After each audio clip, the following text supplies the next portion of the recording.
foam rollers have become really popular over the last few years, and they can definitely aid, and they do definitely have a role to play in a little bit of active recovery and maybe self-massage. They're certainly never going to take the place of what a physio or what a sports massage therapist can do for you, but if you feel like they can add a bit of benefit to your recovery and help you be a bit more comfortable after maybe a heavy session, then by all means, use them, and use them in moderation. So we wanted to go over a couple of the drills that we like to do and that we think do add value, and especially if you are feeling tight. Obviously, rolling on the foam roller encourages blood flow, it encourages a bit of warmth through the muscles, and all these can aid in flushing an area and trying to help your recovery, which is what we're all trying to do. So one of the more popular ones, and I'm starting sitting, so I'm going to start with the glutes, and there's often a lot of confusion around this one. So we're trying to get into the glute muscle, possibly roll around the whole area to flush that area, and then maybe if you do find like a hot spot or what feels like a trigger, you can really sit into that area and let it burn for a bit before rolling off it. And you've got to remember that all of this is to do with you and your threshold. So listen to your body and listen to how you feel. If there's pain, move away from it. But if you feel like it's a constructive burning feeling or a constructive pain, like someone helping massage and release, then by all means lean into it. So generally we get guys just to sit on the roller. You want to lift one ankle onto the opposite knee.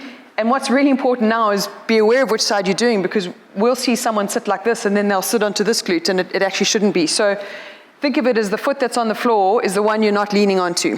All right, so you're going to roll onto the opposite glute. And then from there, it really is quite simple. You want to go with what feels right to you. So you're trying to roll over your whole glute area, either flushing it 10, 15 times and just increasing blood flow into that area over the whole glute, or otherwise saying, okay, right, I can feel in this certain spot, I've actually got a trigger, and I'm going to sit and hold it here. Maybe hold 5, 4, 3, 2, 1, and then release. See if you can find another one. Then quite simple to just flip over, get onto that other glute, and the same thing, roll up and down. And it wouldn't be uncommon for one side to feel worse than the other. So if this side does feel tighter, by all means, spend more time on it. Find those triggers, sit into them, relax, take deep breaths, and then roll out of it. There are a lot of different foam rollers on the market. Some are pretty soft, some are quite hard, some look like medieval torture devices. And the whole idea really is just to find what works for you. It's not a case of one size fits all.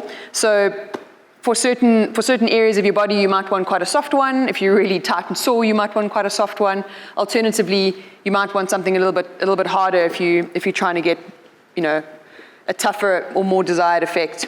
So I'm going to move on to this much harder, smaller one. What we're going to look at doing now is all your sort of posterior chain muscle groups. So we're going to look at hamstrings into calves, and again, just remember it's personal preference. So it's where you want to be. So you can very simply roll yourself back and forth. So again, just trying to flush blood through those areas, just trying to put a bit of pressure onto your hamstrings.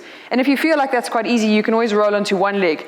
So obviously now I've got more body weight pressing down, so it's a much harder push into my hamstring muscles.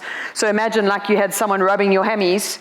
It would just feel like they were maybe putting their elbow a whole lot more pressure into it now.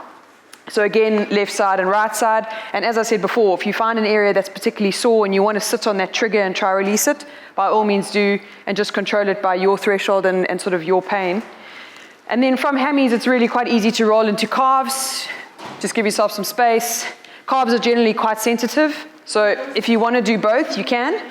Otherwise, you can switch over onto one leg. If you were rolling on the one calf, you could roll inwards and try to get more of your medial calf, more of those medial structures. You could also roll outwards and try to get more of the lateral structures.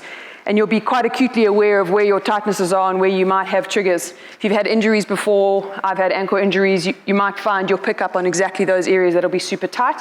So once again, just be gentle with yourself and just keep it to your sort of threshold and your perception. You really just want to flush that area. Okay, so the next one we want to show you is to foam roll your quads. Obviously, it can be quite a tender area, so you want to be quite careful. People prefer to use softer rollers, so it's up to your discretion. And again, you can do single leg or both legs together. And it's really simple. You've got most of your weight on your elbows, and you're really just looking to use your elbows to pull your body forward and back over that roller.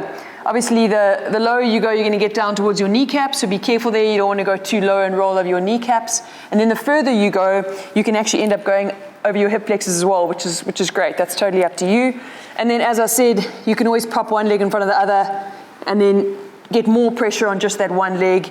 You can use your back foot to take a little bit of the weight off And same theory as before. You're looking to flush that area. So if you want to do 10 to 20 movements, just slowly rolling over the entire area. Otherwise, find one spot that feels particularly tense, and then just see if you can relax and take some deep breaths on that area before rolling on again.